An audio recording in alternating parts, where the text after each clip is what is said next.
you're in harmony with your environment, so many magical things happen. Well, if we could bring that sense of harmony and peacefulness and cooperation into the workplace, imagine how much better off our working environments would be.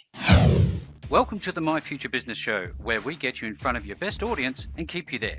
Not only are we interviewing the biggest names in business to help you become even more successful, we're inviting you to book your spot on the show to help you grow your business. So at the end of the call, make sure you fill in the interview application form at myfuturebusiness.com/interviews.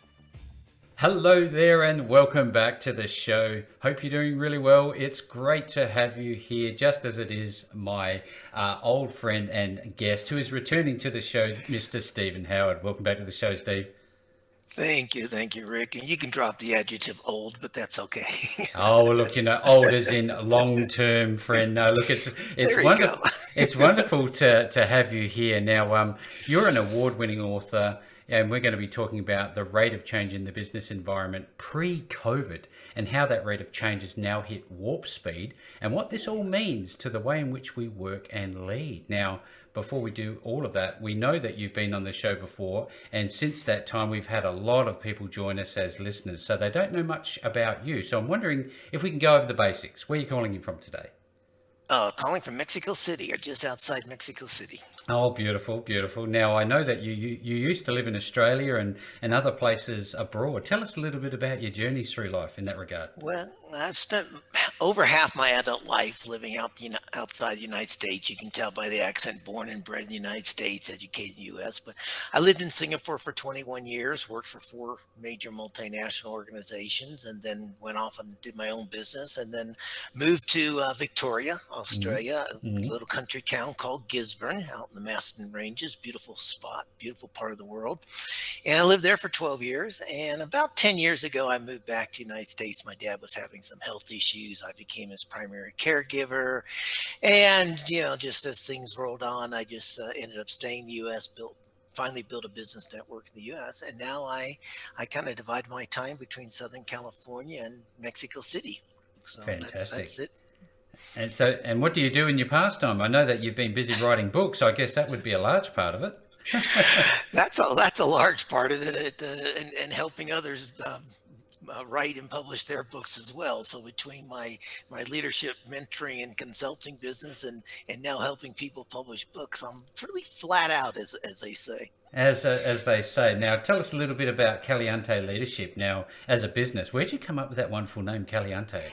Caliente in Spanish, some of your listeners will know, means hot, but the second definition means passionate. And as you know me, I'm a little bit passionate about leadership.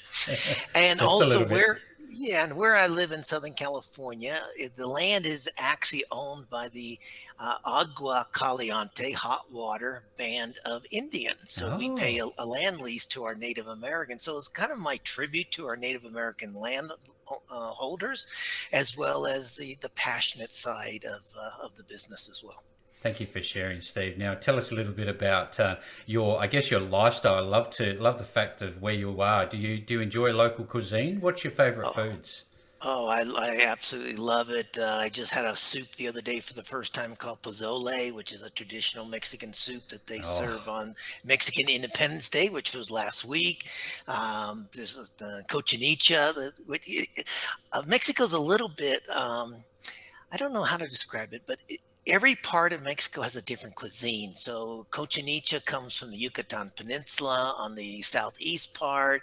You'll have other things that come from Oaxaca, like cheeses, which is kind of the almost southwest part of the country. Many wonderful foods here. So go ahead.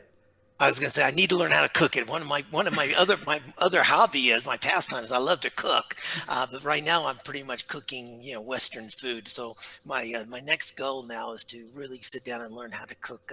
Cook Latin food and Mexican food, and I've done one dish. It came out all right. But I need to learn more. No, well, you're definitely a foodie. Now, tell us a little bit about culture. What do you like to do? Is there events you enjoy going to whilst in the location?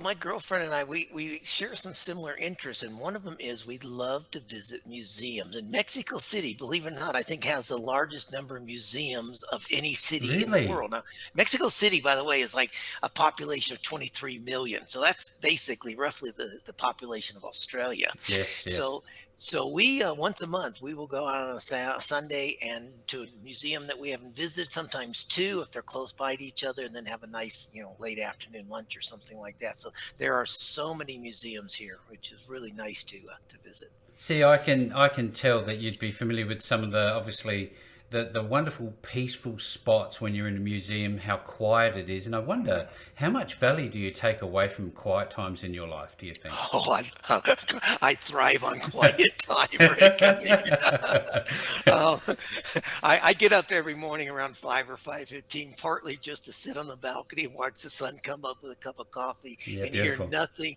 nothing but birds and the wind. So I thrive on it.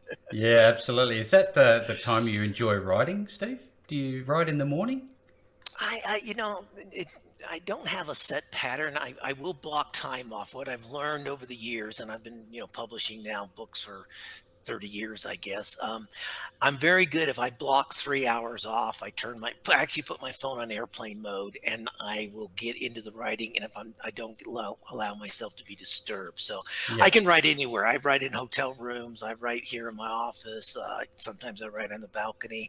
It really doesn't matter. I don't write on airplanes as much anymore, but I do a lot of my editing work on airplanes. I think about airplane journeys, and I often like to listen to audiobooks on a flight. Do you listen to audiobooks at all? A little bit. Quite frankly, I'm still a reader. But I read on Kindle, so almost like 95% of what I read now, I will load onto my Kindle Yep. and travel with it. And which is nice because you can have 5 or 6, 7 books or more on your Kindle, and you don't have to carry all those heavy paperbacks with you. Exactly right. Now, do you find you're more creative as a writer with a pen or a keyboard? Yeah, I actually do my first draft in pen mostly. I'll do an outline on paper, type it up, and then I refer to my outlines as I go forward. So as I do each chapter, now I'm pretty much still a right on a yellow legal pad, quite frankly. Yeah, because there is some power in the pen, isn't there? The emotion seems to flow differently. It does for me. I know every writer is a little bit different. It certainly does for me. I know that like you said, it flows, and I just get it out. I know when I type new compositions or new work on a keyboard, I pause too often and start editing it. I don't know what it is. Maybe because Yeah. I do a lot of my editing on on the computer screen. So yeah, writing and with a cup of coffee or a glass of wine, depending on the time of Oh, day, very good. Yes. works really well for me. Well, like I said, I'm in McLaren Vale, so I can always send you some nice red. Well, we'll take you up on that. I miss Aussie wines, although I am discovering a whole bunch of really nice Latin wines and Mexican Oh, wines too. Surprisingly, I've really found some a nice drop over here. yeah. I think it's important for context, Steve, that we share a little bit about, I guess, your writing experience and background, and talk us through some of the topics. You're in the near the 30s now in terms of the number of books you've written. Yeah, this is number 22 of my own, but I've also ghostwritten 9 others in a personal development series. I started, my very first book was about branding. I mean, my background, my career background was marketing, branding. Yep. First book was about corporate image, without talking about logos, without colors, really talking about the corporate image of the culture of the organization and Mm. how you inculcate that and then use that to build your brand. Then I wrote some books. They were kind of collections of quote books, Asian quote books. I wrote a couple of the marketing books on very short chapters called 50 Powerful Marketing Minutes. So you could read each chapter in roughly a minute, minute and a half. And there Mm. was like 50 of them. So that was most of the early writing. And then now the last 5 or 6 books have been focused on leadership, which is where my career has taken me, where my passion has taken me. And I've got books aimed at new leaders, particularly young leaders. it's called 8 Keys to Becoming a Great Leader, which is a very, very boring title. But the subtitle is what the younger generation likes. The subtitle of that book is called Tips and Techniques from Gibbs, Yoda, and Captain Jack Oh, Sparrow. of course. There you so, so go. but Gibbs in Australia, they probably don't know Gibbs so well. Gibbs is a TV show in the United Oh, States yes. Yes, called yes. NCIS. So yeah, Oh, I guess you know absolutely. that. Yeah, okay, so you know that, Yeah. and I'm watching it he's every other night. there you go. Well, he's the ex-Marine command and control type leader. Yoda, of course, is your philosophical leader, and Captain Jack Sparrow is your get into trouble and get out of trouble type leader. But he builds great loyalty amongst his band of pirates. So I'm not necessarily encourage people to be pirates, but I'm encourage people to learn leadership skills from him. So yeah, Yes. that's quite good. Absolutely. Now, in terms of your latest works, we've obviously touched on this issue around COVID. Where did the idea for this book came from? I know that it's COVID related, but talk us through it. Yeah, I was been wanting to write a book about people leadership for quite a while. The other leadership books were, like I said, kind of more general in tonality of basic leadership skills, and I started the more I talked to people during the pandemic of how to lead and remote workers, the mistakes people were making, not showing empathy for their workers, not understanding that people have lives and responsibilities outside the workplace. And I kind of wanted to write something that would change people's mindsets. And so there's a little bit of controversy in this book. I mean, Mm. I even at one point in the book tell leaders to fire their human resource department, and then hire them back 30 minutes later as the human capabilities department. So just changing the concept of what HR means in a particularly larger organization. So it just all came together, and then I'm sure you want to talk about the title at one point, but I ended up coining a word for the title, which Yes, you has did. really resonated with people. So that's really how it came about. Well, I think that's a good start point to talk about how you coined Humony. Tell us about it. Well, Humany, I was just playing around one night. This was with a glass of wine, I have to admit, and out on the Very good. balcony, watching the sun go down, and just thinking about, and I kept telling myself, leaders, and one of the phrases I came up with, which is actually kind of off of Yoda. Yoda, he taught us that we need to unlearn what we've learned, and I was playing around with that phrase in my mind, and I started thinking, leaders need to unlearn management. Nobody wants to be managed. People want to be led. And I kept thinking about that leading and they need to learn to be human again. I kept playing with the word human and how does human and humanity uh, apply to leadership. And then I started thinking about the workplace and all the conflict and drama in the workplace. And I Mm. said, it's a shame we don't have harmony. People need harmony coming out of the pandemic. And then those thoughts just combined at one point, literally like the typical light bulb moment that goes Yeah, off. And great. so I combined the words humanity, and harmony, and to focus on the need to lead people, but also for leaders to create workplaces of well-being and harmony. And it has resonated with everyone I've talked to about. Interestingly, when I do ask people about, tell me about the harmony in your workplace, people laugh at me, they scoff at me, they say, "There's no such thing as harmony in the Ah, workplace." yep. And I thought, good. Well, that's what I want to encourage. I want to encourage people to stop and pause, and because think about it, Rick, when we as individuals, when we are in harmony with ourselves or with life in general, what happens? We get into flow, we get creativity going. I mean, whether it's like you hosting a podcast or working on a personal project or whatever it happens Yep. to be, when you're in harmony with the world, when you're in harmony with your environment, so many magical things happen. Well, if we could bring that sense of harmony and peacefulness and cooperation into the workplace, imagine how much better off our working environments would be. That's amazing. That's just so enlightening, isn't it? To have that light bulb moment. I bet you couldn't grab that pen fast enough. Oh, it was in my hand. I was writing it down and scratching other ideas off. And but boy, when I wrote the word humany, and I circled it so fast, and it just like that was it. Well, I think there's some definitions that we need to break down for people because there'd be a lot of startup entrepreneurs, as you know, those who are looking to start a business, but they really don't have a great grasp of what we're really talking about. So let's go down to the fundamental level and start breaking down these different elements, starting with leadership. What's your perspective on leadership? What is it? Well, you're leading people. You manage, and this is where we got to get to. People think about, well, I got to manage people. No, you don't. You should not try to manage the people working for you. That's a 1980s construct. Yep. You need to lead people. So what I say in the book is you manage things, you manage projects, you manage processes, you manage policies, you manage procedures, but you lead people. And that alone is such a huge mindset jump for people, shifting their mentality that I need to lead people. Because in honesty, Rick, nobody wakes up in the morning and says, I can't wait to go to work today and be managed. Or even worse, I can't wait to be micromanaged by my Oh, boss. yes. Nobody wants that. And that's one of the contributions, I would argue, to the Great Resignation. And now we're seeing these stories about so-called quiet quitting, where people say, you know what? You're going to pay me you want to pay me for my time. You want to manage me. I'll work 9 to 5. I won't do anything above and beyond what my job scope says. And that's what this quiet quitting trend is all about. Yes. That's hitting social media these days.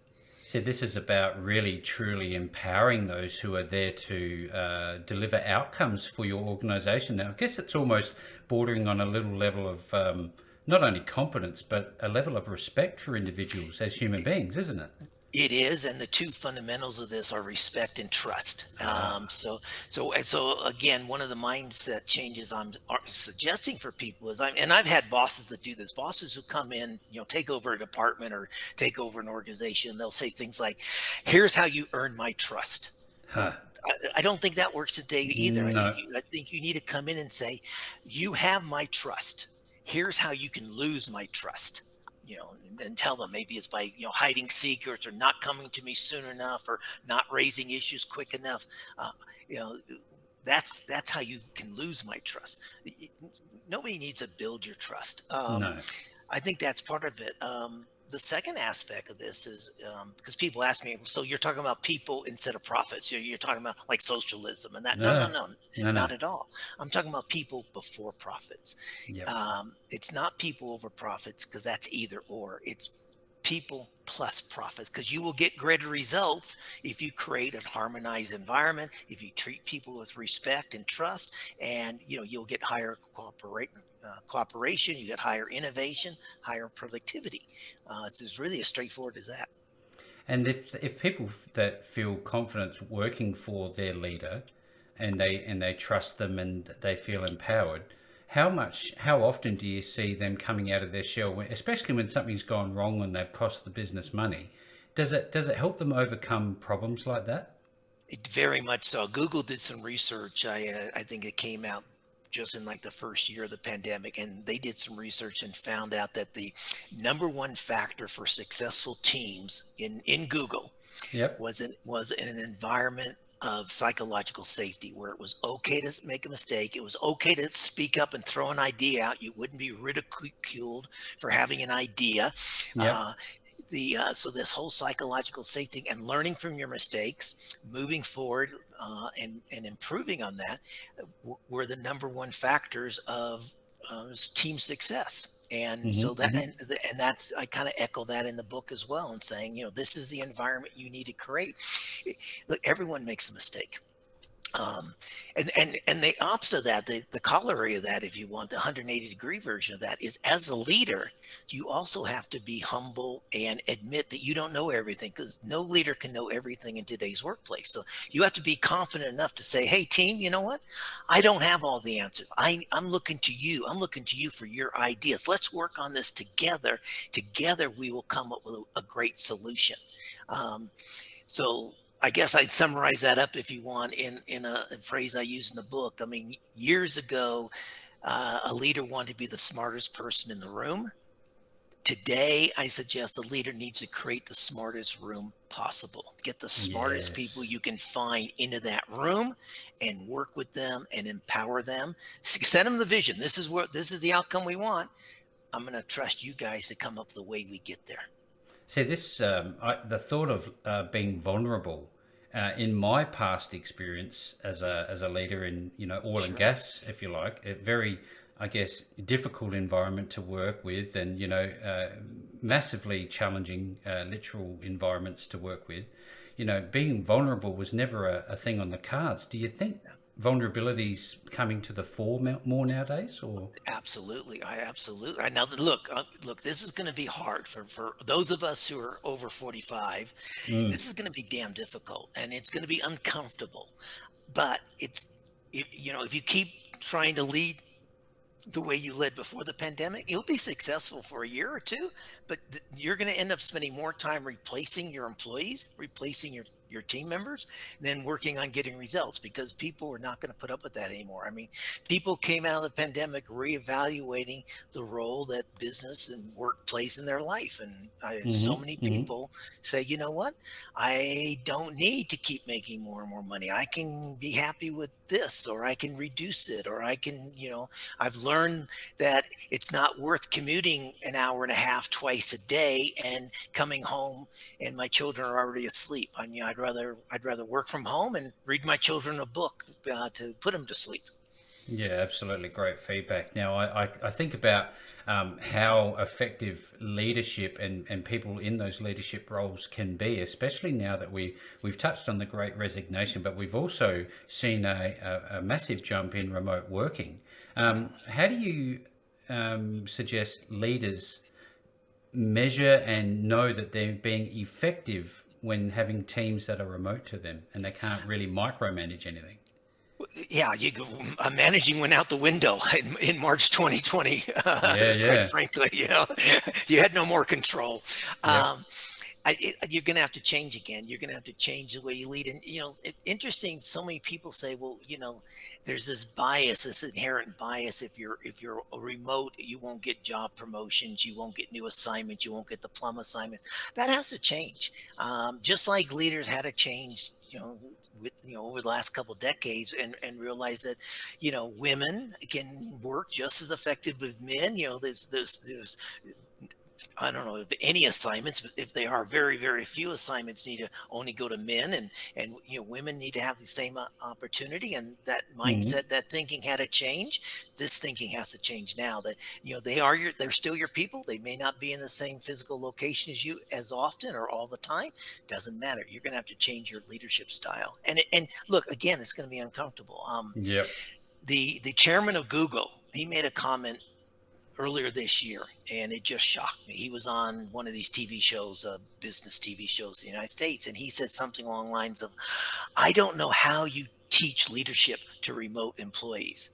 Well, my reaction is, and I put it in the book, I said he and his board need to learn, because that's going to be the future. And if you may not know how to teach leadership skills to people today, and interaction skills to people who are remote, but that's the reality. You're going to have to learn how to do that, and it can be done. But Mm. he's kind of a dinosaur. He's stuck in See, the old methodology. and this is what brings up my next comment, which is about adaptation and innovation. So, does this mean that those who maybe are at the head of the ship with their hands on the steering will maybe need to look to new leadership, or maybe retrain themselves, or I shift think to they the have to. side? I think they have to train themselves. I mean, that's why I wrote the book. Quite frankly, I mean, hopefully they'll Yep. read the book, or I've Yep. got a bunch of videos on my YouTube channel kind of explaining it if you don't want to read it. But Mm-hmm. yeah, this is a mindset change. You like I said, you can be successful doing it the old way for maybe another couple years, short-term success. But if you want sustainable success, if you want your business to grow and grow, um, you're going to have to change your mindset. And another mindset change, quite frankly, is, when we talk about human capital, which is a stupid phrase now, the when you talk about the cost of your workforce, the first thing I'm sure comes to your mind and everyone else's mind is things like payroll, medical leave, paid vacation leave, bonuses. No, when we talk in the future about the cost of human capital, we need to think about what is it costing us in terms of human emotional, mental, and physical well-being. Working 60 hours a week is not healthy for anybody. It's not healthy for society. It's not healthy for your workforce. You burn people out, you're going to have to replace them. So leaders are going to have to start thinking about this constant focus on results, more is going to have to be tampered down a bit, and understand that our role as leaders is to ensure that our people are maintaining mental, emotional, and physical well-being.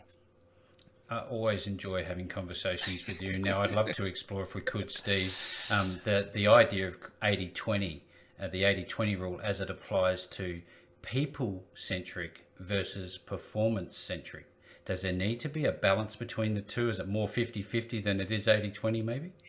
I think it's going to be more 80-20 in that if you become people-centric in your focus and the things I talk about here in terms of how you lead your people through ambiguity, how you set the environment for greater cooperation, greater collaboration, I think then you're going to get the results. So the performance is going to increase. Yeah. But the way to get there, in some ways, it's like this analogy just came to my head, but it's kind of like somebody training for like a triathlon or something. The results don't come when you run it. They come when you run the triathlon, but they result because of the effort you put into the training. So everything you do to increase your body, to set you up for success in a triathlon, the same thing here. The more you focus on your people leadership skills, the more you keep developing your people, training your people, coaching your people, mentoring your people, your results are going to show up. Yeah, you don't have to focus on. You don't have to have weekly reviews on numbers. Have weekly reviews on how you're growing your team. Well, the thing is that comes to my mind is this question of metrics, because obviously every leader that, again, is over the age of 45 is looking for ways, tangible ways, measurable numbers on the page to measure well-being, and those softer sort of emotional-based parameters, if you like. How are we going to measure that? How are we going to know? Well, I'll tell you, you're already measuring it. You're just not looking at it. And so I'll tell you that, within 12 months, the sick days will go down. The lost work, that'll go down. And quite frankly, after a couple years or maybe less, depending on your relation with your insurance company, when you start seeing fewer sick days, you see higher productivity, you see less drama, less conflict in your workplace, less incidences that need to be sent over to the HR department for mediation.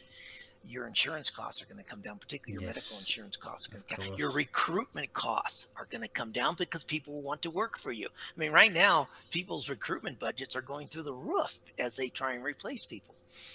That's going to go down. So we have metrics in place for some of this stuff. Now, some of this stuff maybe not. Not yet, at least. But and here's something nobody ever seems to measure. And I've gone into companies recently and started advocating you measure this. So you have, let's say, 11 vice presidents in your organization. Say you've got maybe 600, 800 employees, 11 vice presidents. Whoever measures the attrition for each one of those 11 vice presidents and for the people below them, they measure employee attrition across the board. But I go in there now and say, okay, so you got 12% turnover. Is that coming equally across all 11 of your vice presidents, or one or two of them having 80-20 running 20%, and some others are running 3%? What's the difference? Wow, you start looking at that and eyes are opening up and saying, you know what, those other two need to change a little bit. They can't, and they typically will be the alpha types, the bullies, the ones who shout a lot, the ones who push, and they get great results. But that's what I mean. What's the cost of those results? The cost is in high employee turnover, low employee motivation, low employee engagement. And when you start looking at it that way, you have to say, you know what, there's no room for that kind of leadership in our company. That person needs to change. And I run into I run into people say, oh, well, that's my style. I'm just a hard driving person, and that's my style. I can't change. And I ask them, well, are you that way when you go to your church? Are you that way when you go to your children's soccer game? Some of them are in the soccer game, quite frankly. But are you that way when you talk to your spouse? Of course not. well, then you can change. This is not who you are. This is only who you are within the confines of this working environment. This is not who you truly are. So you Yep. need to bring some other things into the confines of the workplace. So there seems to be that need for the receptivity for Yeah. change and continual improvement, doesn't there? Yeah, it goes back to we have to unlearn what we've learned, and you have to unlearn management. I mean, these are management techniques, and managing people's not going to work. So change, you can change, you can. And it's not going to be easy. It's not going to happen overnight, Mm. but you can change, and you will see the results if you make those changes. I'd really love to just explore who this book would be most suited to, because I think of the different industry sectors and the different types of people that I've spoken to on the show, for example, different leaders and different employees. And there are certain industry sectors that are far more inherently stressful than others. Therefore, their leaders have a tougher job by default. Yes. Let's talk the medical profession.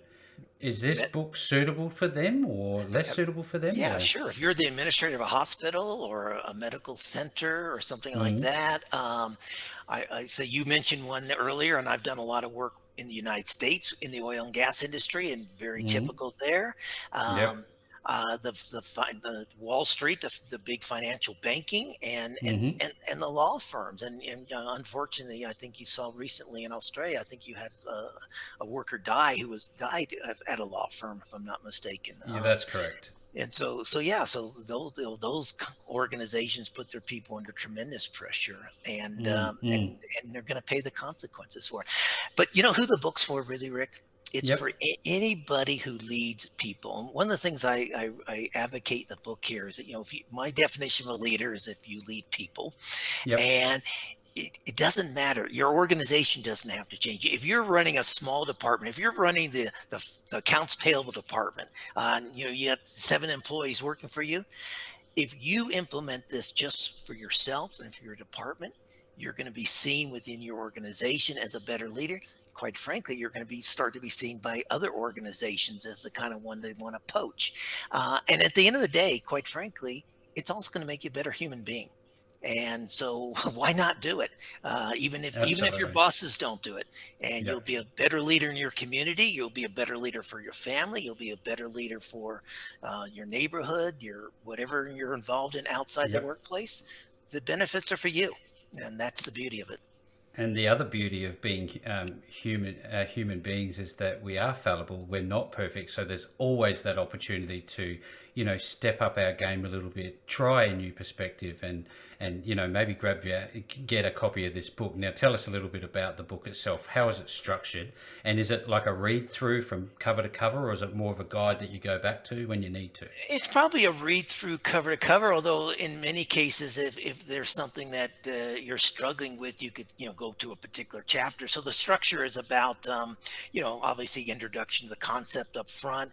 I've got a very nice forward from a gentleman who was LinkedIn's first chief HR officer. Oh, He fantastic. he wrote a book called Workquake, like Mm. earthquake, workquake. Yep. Great Yep. book, talking about how organizations need to reorganize, and it's highly recommend his book. And then this book, if you reorganize around his thinking and then take these leadership principles in, you'll have a wonderful organization. But then there's chapters like one chapter dealing with emotional intelligence, one chapter actually it's called dealing with uncertainty and ambiguity, a chapter on resilience, a chapter on adaptability, one on tenacity, one on building strong relationships. So you don't have to necessarily read chapter by chapter, particularly if Mm. you have an issue. There's one about cooperative collaboration. So if you've got drama within your team, or if your team members are not cooperating with the other functional areas in your organization, you could go right to that chapter.